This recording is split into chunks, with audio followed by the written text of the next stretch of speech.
Alors, bienvenue dans ce tuto pour savoir donc comment faire, comment obtenir les coordonnées pardon, l'équation de la droite d'ajustement affine, donc les coefficients A et B, mais avec l'outil Excel. Donc pour ce faire, je ne vais pas prendre les activités que je vous ai données à faire pendant 2 semaines, mais je vais prendre du coup ces valeurs de l'activité 4. Comme ça au moins, je ne vous donne pas de réponse, mais je vous explique comment faire. Donc, on prend ces valeurs de l'activité 4. On les recopie sur Excel. Donc on prend un tableur Excel vierge que je vais réduire un petit peu pour qu'on puisse avoir les deux sous les yeux. Donc ce truc-là, alors techniquement, je pense que c'est possible de faire un copier-coller. Oui, c'est possible. Donc si jamais vous n'avez pas possibilité sur votre ordi pour X ou Y raison, sachez donc, hop, je recolle, sachez que pour faire une liste de 1 à 12, vous pouvez utiliser cette petite astuce de faire 1, 2 et de tirer jusqu'à 12. Bon, après, pour les autres, il faudra les recopier normalement. Donc voilà, on copie-colle notre tableau sur Excel.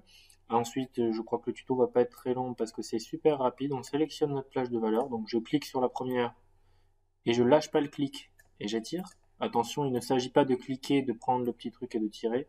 Ça, c'est pour étendre une plage de valeurs. Là, on clique, on ne lâche pas et on sélectionne les deux plages. On va ensuite, hop, pardon, dans Insertion et on sélectionne donc ce qu'on appelle un nuage de points XY.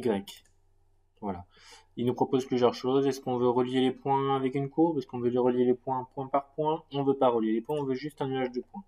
Donc là où il nous donne le nuage de points, et ensuite on a bientôt fini, il suffit de cliquer pas sur le graphique, mais il faut vraiment bien viser sur le point jusqu'à ce que tous les points soient en surbrillance, ainsi que les colonnes en haut. Ensuite, clic droit et on met ajouter une courbe de tendance. Ensuite, donc on vérifie bien que c'est une courbe linéaire qui est proposée, pas les autres. On demande d'afficher l'équation sur le graphique. On n'oublie pas de cocher ici. On ferme et hop, on a l'équation. Voilà, c'est beaucoup plus rapide que sur une calculatrice, je vous l'accorde. Donc voilà, c'était tout pour le tuto, savoir comment faire apparaître la droite d'ajustement sur une série de points à deux variables. Voilà.